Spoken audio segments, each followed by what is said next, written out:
I also wanted to share my own experience of invisible theatre. I went, particularly the part where I said that anything could happen. Here we did a street theatre piece.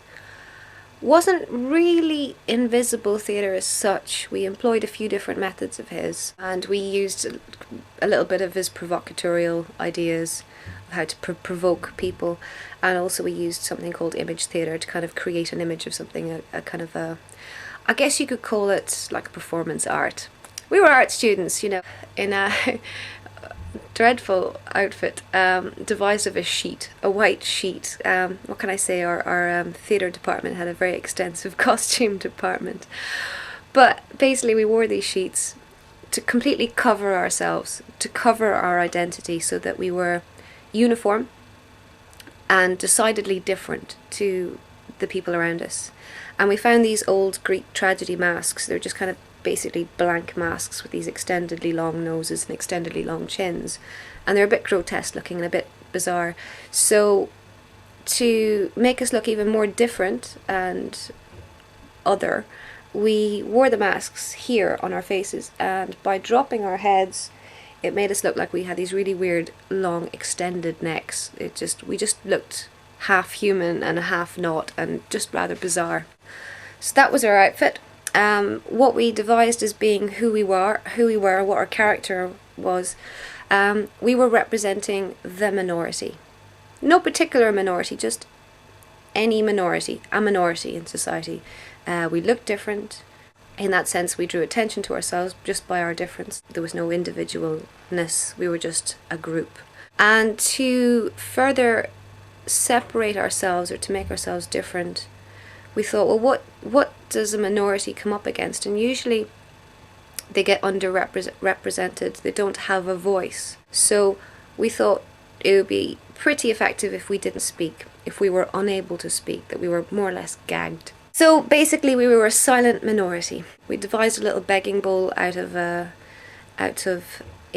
tambourine, and inside the bowl we had painted the word respect, because we weren't asking for people's money, we were asking for their respect.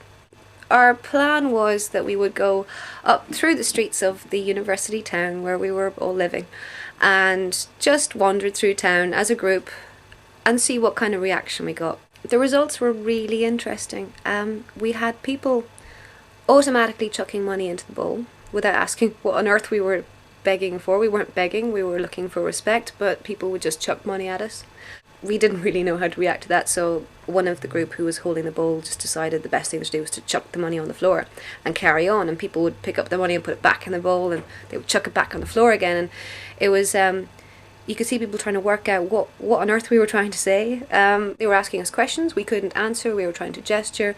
So we had a breakdown of communication that happens a lot with the minority in society.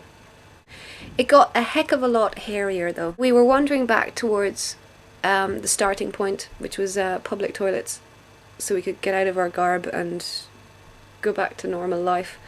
And this bunch of kids started following us, and they started jeering us, and it started off with about 7 or 8 of them, and then more joined them.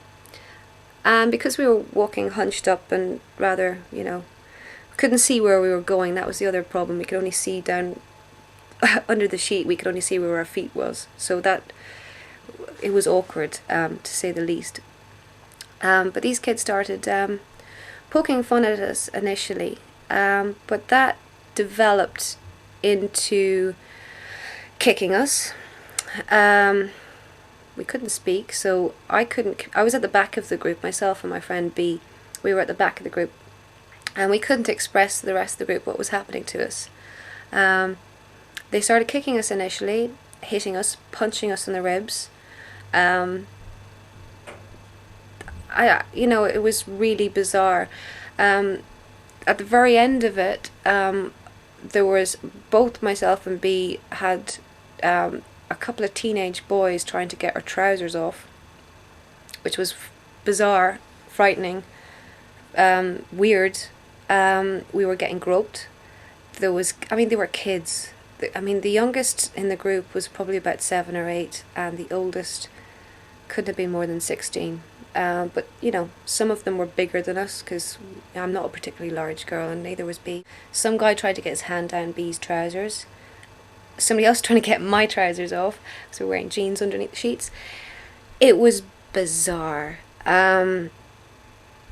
Complete lack of respect and complete abuse. And, I mean, they turned into a baying mob by the time we got to the toilets. The kids, one of them grabbed me by the neck and was pulling me back, and the theatre group I was with had me by the arms and were pulling me into the toilets. And they got me in, and I was just like, and breathe, and just relax, and what the heck was that? And it was stunning. Breathe was really upset because she'd pretty much been sexually violated by a child. As far as we were concerned, they were children. It was really disturbing. Breathe was nearly in tears. She was shaking. I was shaking. The rest of the group, we filled them in on what had been happening to us. And they were just disturbed. And we're locked in these public toilets thinking, how are we going to get out? Because the kids were banging on the door. They were kicking in the door. We're in there with a bunch of sheets and a couple of ridiculous masks. And B just lost it. She got really angry, and she yanked open the door and started screaming at them, saying, "What the hell do you think you were doing?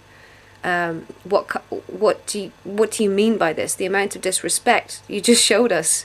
You had no concept of what we were doing, so you decided it's okay to kick us, it's okay to punch us. You don't understand us, so you just beat us up." And she was like, "Which one of you was groping me? Which one of you sexually assaulted me?" And the whole group of kids, all you could see were these shocked, stunned faces, just kind of, oh my God. Basically, there was one girl, she must have been about 9 or 10, she burst into tears. One of the older guys burst into tears. And one of the things that we kind of said to them was like, did you not see us as people? Or what the heck were you thinking? And one of the girls that was crying was like, to be honest, no, we didn't think of who might be under the sheets.